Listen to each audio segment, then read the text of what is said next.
Sultanım. Neyin var? Neden ağlıyorsun? Hatice, konuş benimle. Mesele neyse yardımcı olmama izin ver. Sana beni rahat bırakmanı söyledim. Olamazsın. Kimse yardımcı olamaz bana. Bak, belli ki biri kızdırmış.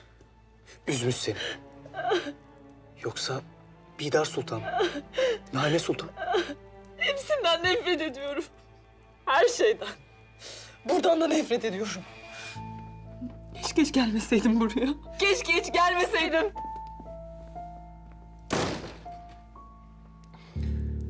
Sultanım. Anne, Kemalettin beni çok sevdiğini ve benimle evlenmek istediğini söyledi. Bir ömür boyu bana sadık kalacağını ve bana layık olmaya çalışacağına söz verdi.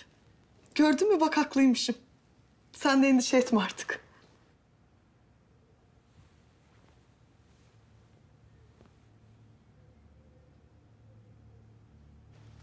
Senin adına çok sevindim güzel kızım. Ne oldu? Kötü bir şey olmuş belli ki. Nedir mesele? Mesele Abdülkadir Naimeciğim. Firuze ile izdivaç kararı almış. Firuze ile mi? Sen saraydan kovduktan sonra görüşmeye devam mı etmişler yani? Babamın haberi var mı? Hayır yok tabii ki. Babanın başı devlet işleriyle çok meşgul. Lakin eğer Abdülkadir'i bu kararından ben vazgeçiremezsem elbet babanın da haberi olacak.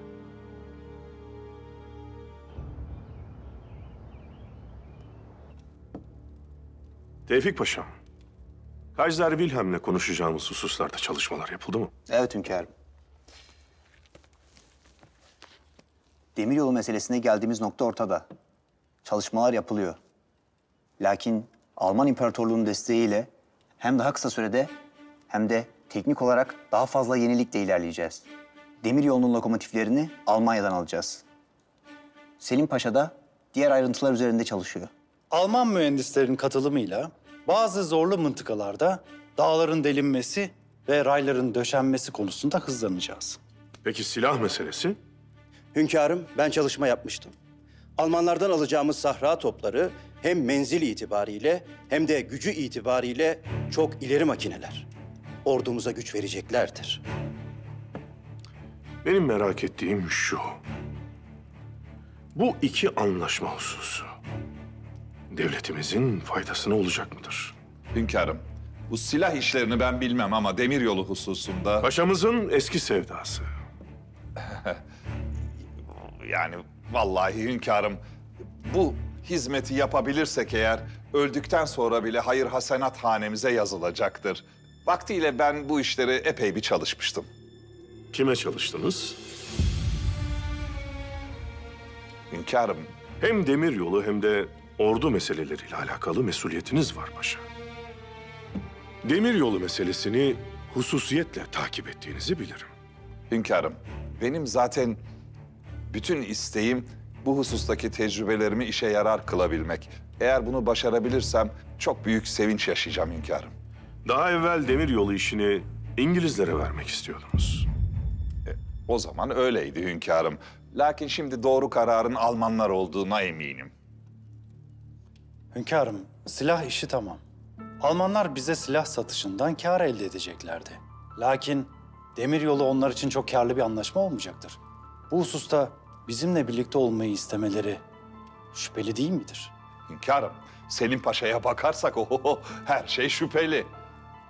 Ama bir an evvel bu hususta bir ortak bulamazsak işler haddinden fazla ağır ilerleyecektir. Hünkârım, demek istediğim dikkatli olmak gerekir. Selim Paşam doğru söyler. Demiryolunun geçeceği güzergahlar, gideceği yerler, yeni istasyonlar. Hepsi mühim. Hem gideceği yerlerin askeri ehemmiyeti de vardır. Herkes bütün bu anlaşmalarda dikkatli olacak. Almanlar dost gibi gözükse de kendi menfaatlerini koruyacakları aşikardır. Şu suali hep aklımızda tutalım. onların menfaati ne?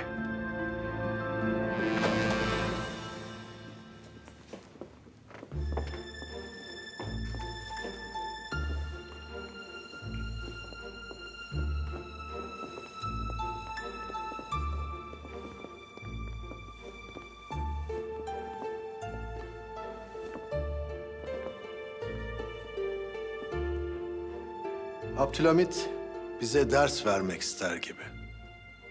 Nasıl bir medeniyetle karşı karşıya olduğunuzu bilin der gibi. Size verdiği kıymeti gösteriyor. Hiçbir imparatorun yaptıkları tesadüfi değildir. Bizi burada misafir ediyor ve kıymet de veriyor. Aynı zamanda biz asırlardır buradayız diyor. İşte bu Çiniler medeniyetimizin ufak bir nişaneleri. Bak, duvardaki ayetlerse medeniyetimizin kalesi demek istiyor. Bize nasıl büyük bir devlet olduklarını hatırlatıyor.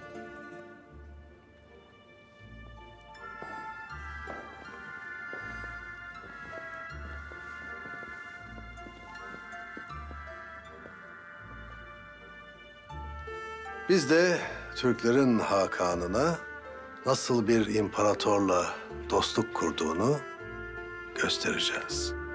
Hakan'dan ne isteyeceğiz ve ona ne vereceğiz? Anlat.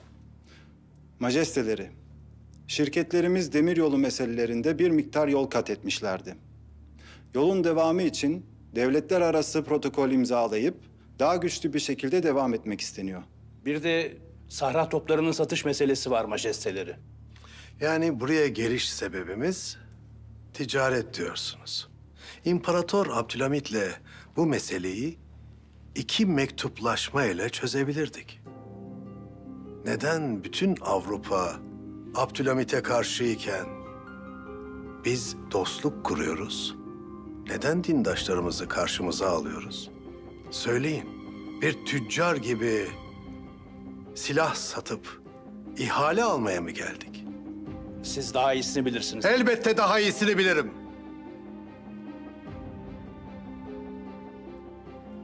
Arzu ederseniz ziyaretinizdeki siyasetimizi tekrar gözden geçirelim. Benim siyasetim kat'idir. Avrupa'daki imparatorlukların üzerinde donanması sayesinde artık güneş batmaz hale geldi. Oysa benim milletimin güçlü bir donanmaya ihtiyacı var. Ve tabii ki büyük bir donanma içinde enerjiye. Abdülhamit ise gelecek yüzyılın enerji kaynaklarının sahibi. Biz de ondan petrolü isteyeceğiz. Wilhelm kurt bir siyasetçi. Sahra toplarını satmak istiyor. Lakin demiryolu meselesinde bizim onlarla çalışma zorunluluğumuzu biliyor. Hünkârım, bizden başka şeyler de isteyecektir o halde.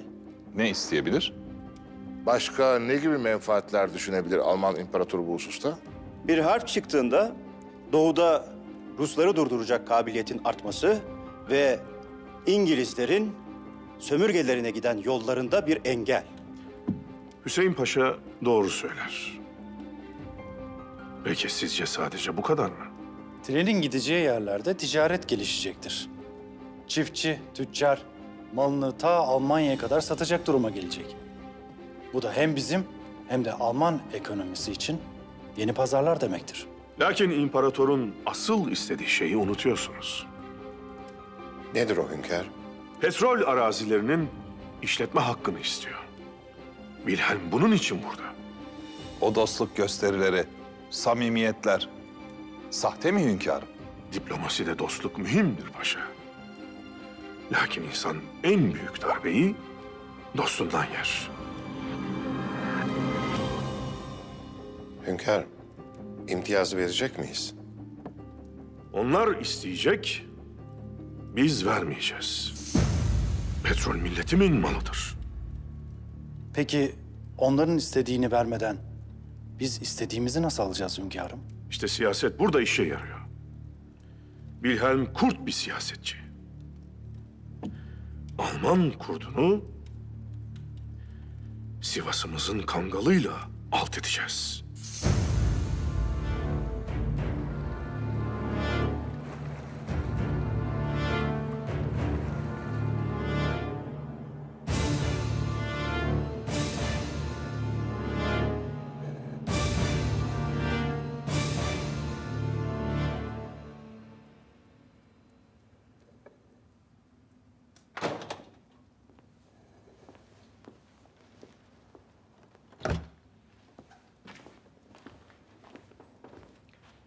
Efendim, bir ziyaretçiniz var. Kimmiş? Gazeteci Theodor Herzl. Gelsin.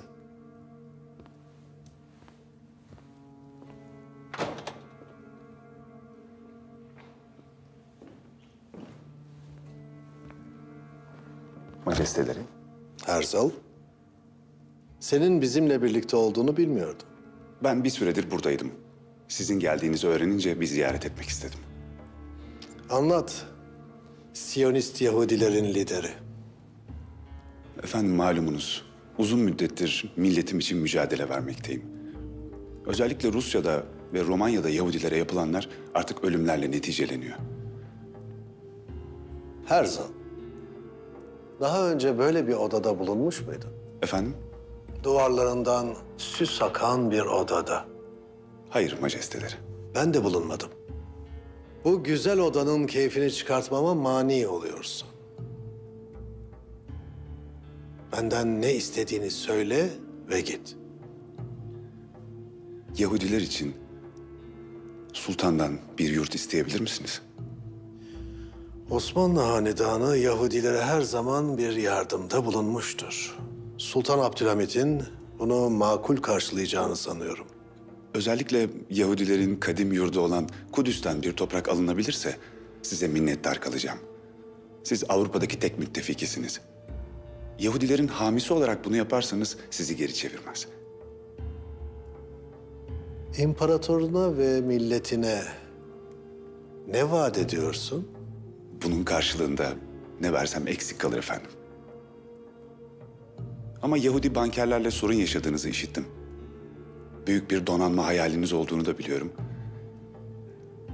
Kredi arzunuzu çözebilirim.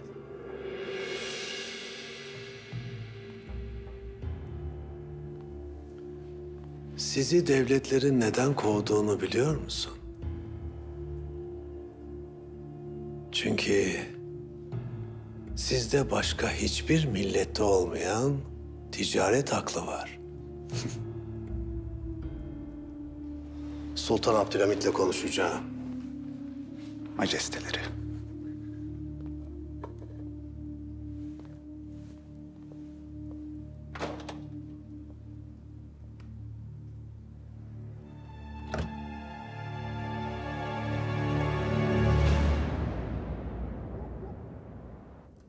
Biraz da senin suçun Seniham. Tuttun bu Hatice'yi eve getirdin. O yetmezmiş gibi kardeşini eve getirdin. Şimdi de tuttun bu Firuze'yi eve getirdin. Yani bu ne böyle eve kedi getirir gibi? Olmaz ki. Firuze için Abdülkadir emrivaki yaptı. Ne yapsaydım Mahmut? Kızı sokağa mı atsaydım? Seniham. Yalnız bu Şadiye Sultan'ın bakıcısı Firuze. Yaman kız be. Göreceksin bak. Yakında Abdülkadir'le evlenir o. O iş zor bence. Bidar kadın kızdan nefret ediyor. Ya asla bu izdivaca razı olmayacaktır. Bir de geldi buraya bana bir bağırdı çağırdı görsen. Karşısında kim olduğunu hatırlatmamak için zor tuttum kendimi vallahi. Ben de bugün o Hüseyin Paşa'ya 2 çift laf edecektim. Zor tuttum kendimi. Aa, ne oldu ki? Vallahi. Ne olacak Seniham? Yani senin ağabeyin, hünkârımız. Gereğinden fazla ihtimam gösteriyor şu Hüseyin Paşa'ya. Bu kadar da olmaz ki. En hassas, en mahrem konularda nasıl itimat ediyor, nasıl mesuliyet veriyor anlamıyorum. Yani bu Hüseyin Paşa'dan hiç haz etmiyorum ben, hiç. Adamın bir gözüne bak, gözüne. Gözü göz değil, yemin ederim. Göreceksin bak sen. Yakında o adamın ne menen bir adam olduğu ortaya çıkacak. İşte o vakit hünkârımız bana çok daha fazla kıymet verecek. Göreceksin. İnşallah Mahmut, inşallah. Sen yine yanlış bir yola sapma da. Ha, beni yanlış yola sürükleyen biraz da senin ağabeyin oldu. Zamanında Hüseyin Paşa'ya gösterdiği ihtimamın birazını bana gösterseydi, birazını, bu ihanetlerin hiçbiri yaşanmazdı. Ben Abdülhamit'e ihanet edecek bir adam değildim. Lakin işte, bir bak Allah aşkına. Şu gözlerime bir bak. Şu gözlerimdeki masumluğa bir bak. Yani? Bir de dön şimdi şu Hüseyin Paşa'nın gözlerine bir bak. Adamın gözleri felfecir be, felfecir. Ha bir de buna. Tamam Mahmut, tamam. Sakin ol hadi. Yemeğini ye. İştahım kaçtı ama şimdi bu butları da bırakmak olmaz ki. Nar gibi vallahi.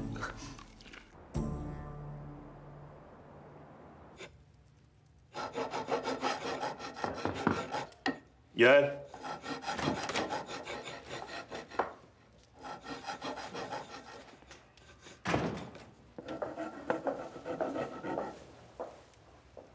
Hala yorulmadınız mı hünkârım? Hiçbir vakit dinlenmek gibi bir gayem olmadı ki yorulayım sultanım. Kral Wilhelm'le yapacağınız anlaşmaya ne kadar ehemmiyet verdiğinizi biliyorum. Teftişleri bizzat yaptım. İçiniz müsterih olsun. Konuğumuzun iyi ağırlanması anlaşmanın ehemmiyetinden değil, adetlerimizdendir. Sizin de bu husustaki nezaketinizi bildiğimden içim zaten müsterihti. Omuzlarınızdaki yükü bir parçacık da olsa alabiliyorsam ne mutlu bana. Abim Hüseyin'in de yanınızda olması, size yardım etmesi beni çok rahatlatıyor. Etrafımda itimat edebileceğin kişilerin olması beni de rahatlatıyor. Lakin yine de tedbiri elden bırakmayacağımı bilirsiniz.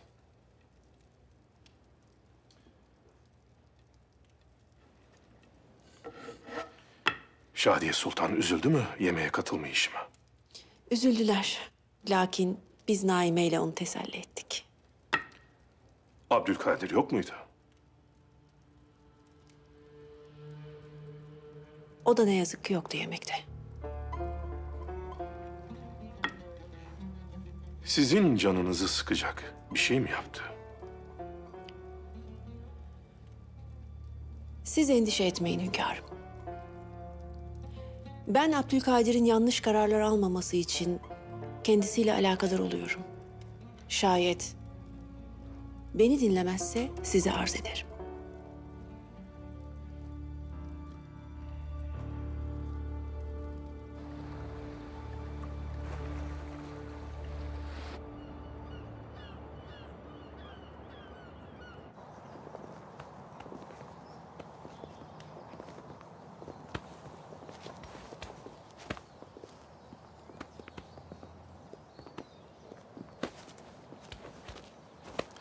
Bu Türkler kabile günlerinden kalan adetlerini terk etselerdi, hala dünyanın en büyük devletiydi.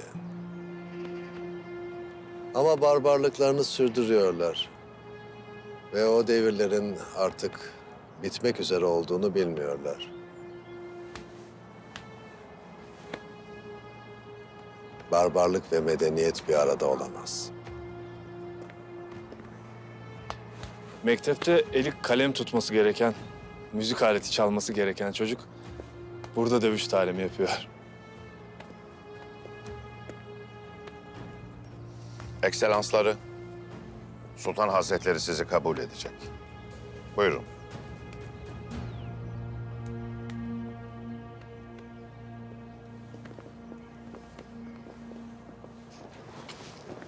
Artık üzülmüyorsun değil mi?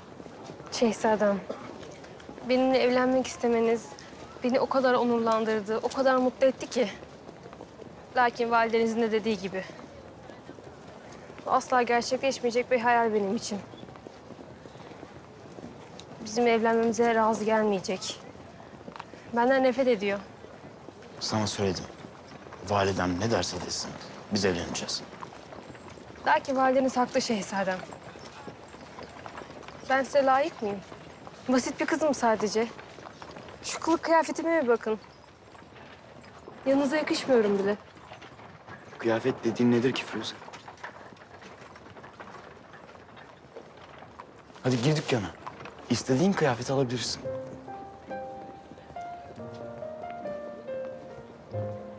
Sahi mi? Elbette. İstediğin her şeyi alabilirsin. Sen rahat rahat yap alışverişini. Ben de biraz buralarda gezinirim.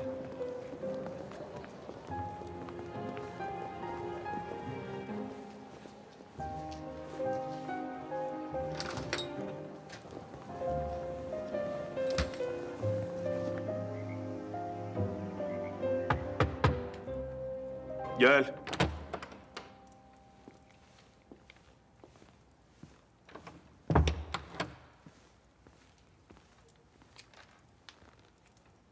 Ekselans Wilhelm bekliyor hünkâr.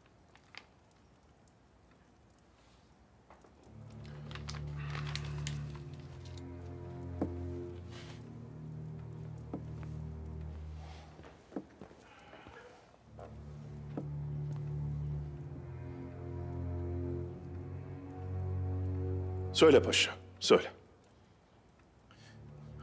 Ekselans Wilhelm bahçede dolaşıyordu hünkâr. Spor hocasından dövüş öğrenen, bizim Erzurum idadisi için yetiştirmeye çalıştığımız gençlerden Hasan'ı gördü. Barbar Türkler dedi. Müzik aleti çalacaklarına dövüş öğreniyorlar dedi. Dokundu hünkâr. Sizinle paylaşayım istedim. Sen bakma onlara. Onların korktukları Türklerin dövüşmeyi unutmamalarıdır. Gencinden ihtiyarına bu milletin savaşçı olduklarını bildikleri için rahatsız olurlar. Lakin onlar Türklerin sadece savaşmayı bildiğini sanırlar.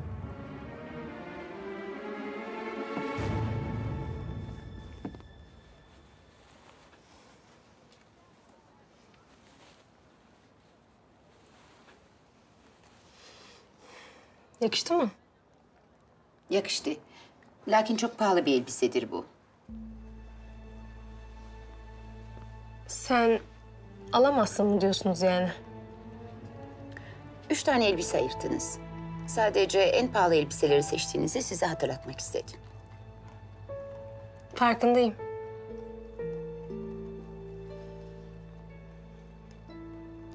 Şunu da istiyorum. Bidar Sultan'ın hususi siparişidir o. Satamam. Onu da istiyorum. Ne kadar olduğu önemli değil. Bedelini bana göre ayarlayın. Sultan'a vermeyip size mi vereceğim? Maksadınız bir sultana yaranmaksa yakında ben de sultan olacağım. Şehzade Abdülkadir'in nişanlısıyım. Şehzade Abdülkadir bildiğim kadarıyla nişanlı değil. Olsaydı bilgim dahilinde olurdu. Bana yalancı mı diyorsunuz?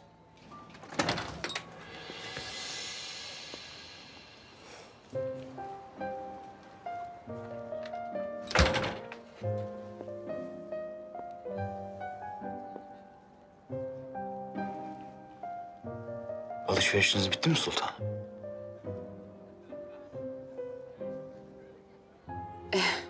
Hoş geldiniz şehzadem. Çok güzel olmuşsun. Firuze Hanım hangi kıyafeti istiyorsa hazırlayın lütfen. Lakin yanıma para almadım. Ödemesini bir ara yaparım. Elbette şehzadem. Hemen hazırlıyorum. Şu elbiseyi unutma.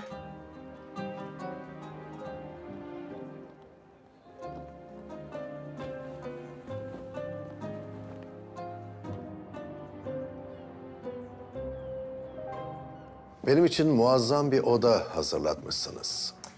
Biz her anımızda tarihimizle kuşatılmışızdır. Mazimiz tüm güzellikleriyle bize kendisini hatırlatır. Rigoletto. Verdi'nin Rigoletto'su. Çok zor bir eserdir. Çalan yaşlı bir usta olmalı. Kim çalıyor?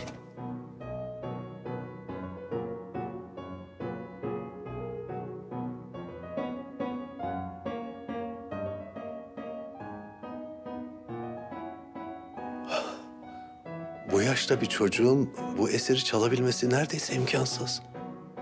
Şaşılacak bir şey.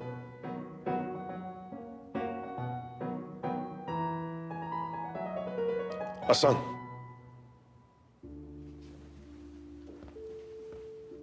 Gel evladım.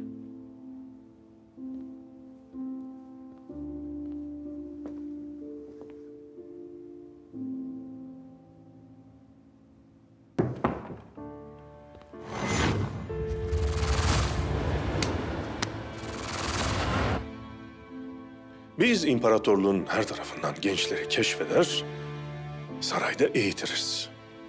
Hasan evladım da onlardan biri. Az önce dövüşürken gördüğüm çocuk. Şimdi mahir bir piyanist.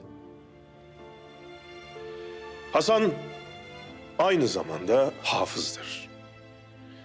Yani Kur'an'ı ezbere bilir.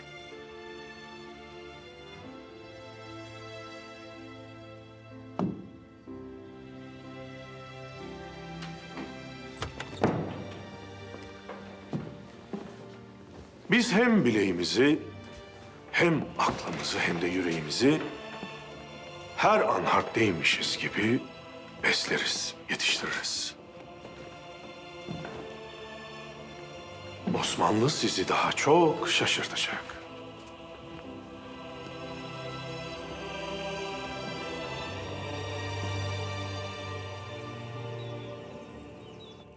Vasfi Efendi haber verdi vaziyetini. Senin için çok endişeleniyor kızım. Kemalettin Naime'yi sevdiğini söyledi. Onunla hemen evlenmek istediğini. Öyle değildir değil mi? Yalandır değil mi? Doğru değildir. O beni seviyor. Naime'yi değil. Abla yapma böyle. Sen evlisin. Unut artık Kemalettin'i. Hatice'm. Hadi kalk yüzünü yıka. Kendine gel. Hadi.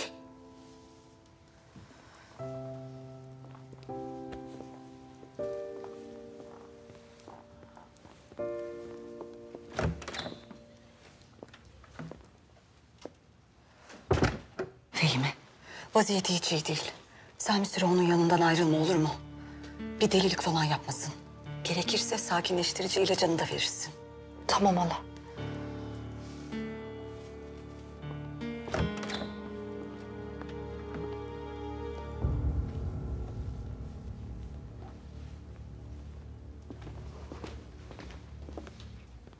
Sultanım beni görmek istemişsiniz. Naime konuşmalarınızdan bahsetti bana biraz. Onu çok sevdiğinizi ve bir an evvel evlenmek istediğinizi söylemişsiniz. Ben bir kez de sizden duymak istedim paşa. Evet sultanım.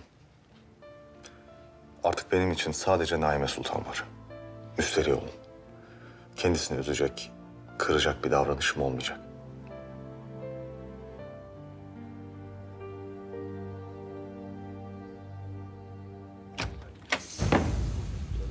Devam edin, devam edin. Buyurun.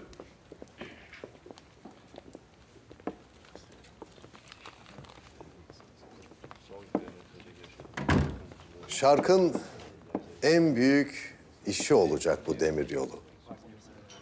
Muhteşem bir eser olacak. Bizim rüyamız memleketimizin her yerinin mamur olmasıdır. Haritalar ve istasyonlar o kadar titizlikle çalışılmış ki... sanırım bu hususta sizinle pazarlık yapmamız çok zor. Zor. Aklınızda başka pazarlık hususları olduğunu mu ima etmek istersiniz? Dostum, bizi bu anlaşmalardan alıkoyacak hiçbir pazarlık olamaz. Size başka bir hususta bir teklifim olacak. Merak ettim. Theodor Herzl, dünyadaki Yahudileri himaye etmeye çalışıyor. Fazla romantik. Lakin arzuların tehlikeli. Dünyadaki ezilmiş Yahudilerin Kudüs'e yerleşmeleri için size rica etmemi söyledi. Ben de bu düşünceye katılıyorum. Sizin fikirlerinize saygım var, Kaiser Wilhelm. Ama bu asla mümkün değildir. Eğer ezilmiş Yahudiler varsa, gelip tebaamız olsunlar. Bizim onlara göstereceğimiz yerlerde huzur içinde yaşasınlar. Lakin Kudüs olmaz. Neden? Kudüs çok acılar çekti. Bu acılar dedem Yavuz Sultan Selim Han'ın fethiyle bitti. Hem Hristiyanların hem de Yahudilerin mabetlerine zarar gelmedi. Lakin Yahudilerin oraya yerleşmesine izin verirsem, onlar ileride bir devlet kurmak isteyeceklerdir. Ve bu devlet sadece kan getirecektir. Hristiyanların ve Müslümanların hakları çiğnenecek. Onların ibadethaneleri, kutsal mekanları zarar görecektir. Bu Herzl denen adam devlet kurmak istiyor. Şimdi söyleyiniz. Sizin memleketinizde mesela, Baviera'da bir başka devlet kurulmak istense müsaade eder misiniz? Tabii ki. Hayır. O zaman ben niçin edeyim? Hem de Kudüs'te. Böyle bir şey asla mümkün olmayacak. Herzl'a söyleyiniz, rüya görmesin. Yoksa rüyası kabus olur. Sizi çok iyi anlıyorum.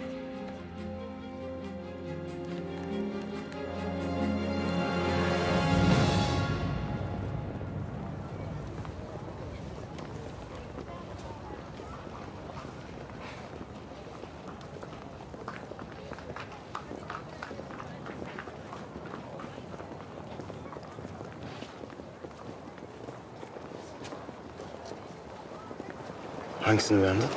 Şu broş çok güzelmiş. Yeşil elmas. Gözlerinin renginde.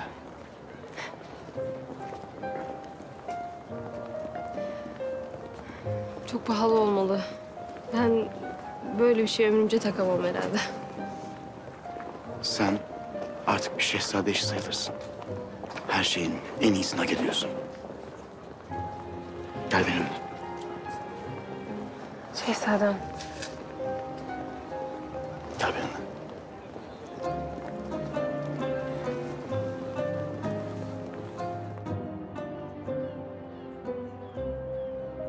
Mısır kebabı, süt kebabı bir de külbastı yaptık sultanım. Çok güzel. Yalnız misafirimiz sebze yemeği de seviyormuş Fadıl Usta. Sebze yemeği de yaptınız mı? Yaptık sultanım. Zeytinyağlı, işbahlalı enginar, vişneli yaprak sarma, bir de kuşhane bamyası yaptık sultanım. Âlâ, çok güzel. Onları devu. Gümüş tepsileri getireceksiniz. Affedersin sultanım, ben işlerle ilgileneyim. Sağ ol Fadıl Usta, ellerine sağlık. Sağ olun sultanım, sağ olun. Kolay gelsin Peder Sultan. Kral Wilhelm geçen sefer geldiğinde hazırlıklarıyla ben alakadar olmuştum.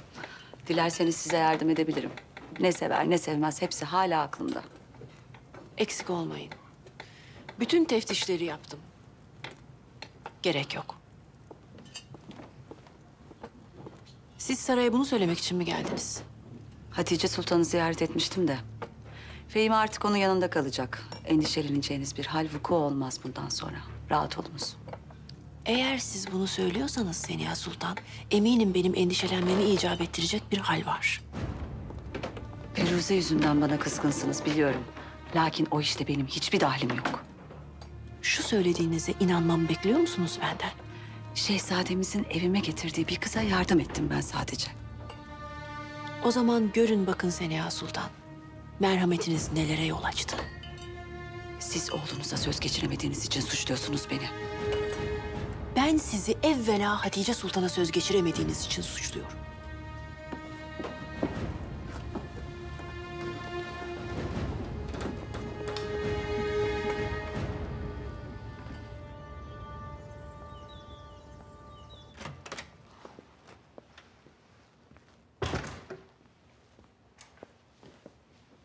Kimse yok mu?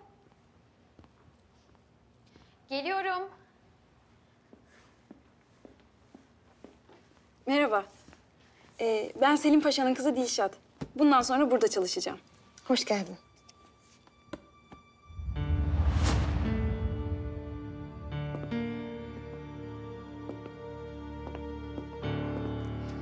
Boş mu? Boş boş oturabilirsiniz. Geç kaldım sandım ben de. Başlamadığına sevindim. Sizi hatırladım. Siz de mi burada çalışıyorsunuz? Ne güzel tesadüf. Ben sizi o günden sonra bir daha göremeyeceğim diye çok üzülmüştüm. Aslında o gün karşılaşmamız tesadüf değildi. Ben seni korumakla vazifeliydim. Sizden öğreneceğim daha çok şey var galiba. Burada öğreneceğin çok şey yok. Zaten kitaplarla alakalısın. Sadece kitapların tanzimleriyle ilgili birkaç bir şey anlatacağım sana. Demek o yüzden biz Bay Herzl'ın söyleşilerinde bir daha karşılaşmadık. Siz bir kere vazife icabı gelmiştiniz. Aslında Theodor Herzl'in fikirlerine katıldığımı söyleyemeyeceğim. Aksine itinayla kaçınılması gereken biri. Umarım siz de tesir altına girmemişsinizdir. Yok, hayır. Güzel. Hadi gel. Sana kitapları göstereyim. Buyurun. Buyurun. Buyurun lütfen. Şöyle geçin. Size ne ikram edeyim? Bay Herzl, fazla kalamayacağım. Beni imparatorumuz gönderdi. Size hürmet ve selamlarını iletti. Onur duydum. Başka bir şey söyledi mi? Arzu ettiğiniz üzere imparatorumuz Sultan Abdülhamit'le Yahudi meselesiyle ilgili olarak görüştü. İmparatora söyleyin. Kendisine verdiğim sözü tuttum ve kredi meselesini hallettim. Buyurun lütfen devam edin. Abdülhamit, arzu ettiğiniz toprakları asla veremeyeceğini ve bu hayalinizden vazgeçmeniz gerektiğini söylemiş. İmparatorumuz da size samimi selamlarını iletti. Tabii. Müsaadenizle benim de gitmem gerek.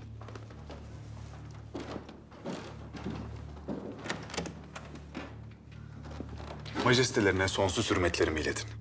Elbette. Efendim, bunu size vermemi söylediler. Sağ ol Aren, sağ ol.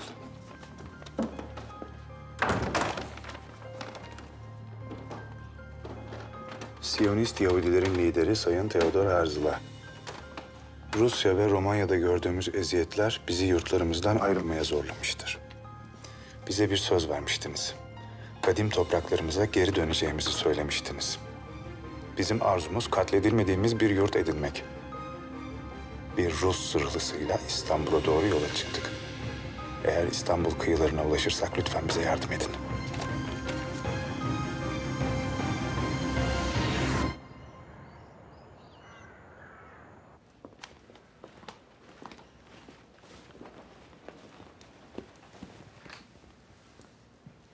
Beni mahcup ettiniz şehzadem. Aldıklarımızın hepsi birbirinden güzel. Asıl güzel olan sensin. Yalnız senden bir istirhamım olacak. İstemeden sizi üzecek bir şey mi yaptım? Yakın bir zamanda sevcem olacağına göre artık bana ismimle hitap etmen daha münasip olacak. Ben olsam bu kadar acele etmezdim. Naime, sen burada mıydın? Ne zaman geldin? Bir hayli oldu. Konuşmak için seni bekliyordum. Lakin görüyorum ki sen lüzumsuzca para harcamakla meşgulsün.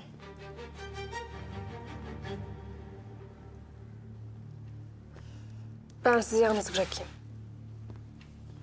Kal lütfen.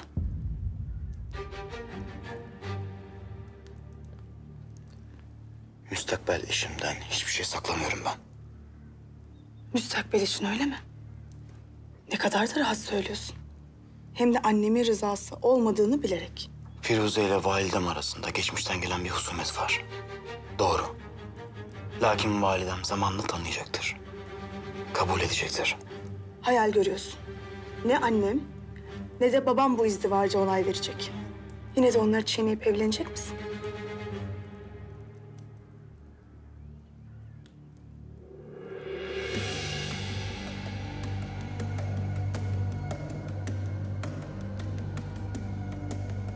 Evet.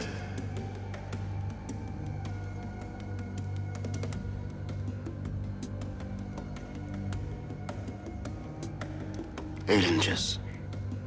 Çünkü birbirimizi çok seviyoruz biz. Seviyorsunuz. Seviyorsunuz öyle mi? Ben göstereyim sana Firuze'nin neyi sevdiğini. Bak, o bunları seviyor. Bunları seviyor, anladın mı? Naime ne yapıyorsun? Bak bunları seviyor Firuze, bunları seviyor. Naime yeter artık dur. Bak bunu seviyor Firuze. Seni değil, bunları seviyor, anladın mı? Naime. Bunları seviyor Firuze, bunları seviyor. Seni değil, seninle yaşayacağı hayatı seviyor. Naime yeter artık bırak!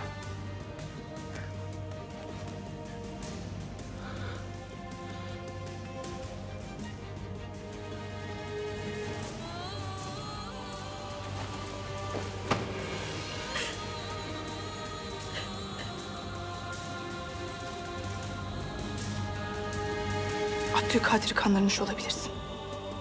Lakin bizi kandıramazsın. Seni kati suretle ailemize kabul etmiyoruz.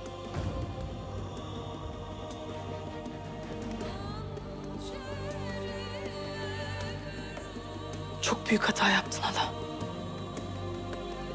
Çok büyük.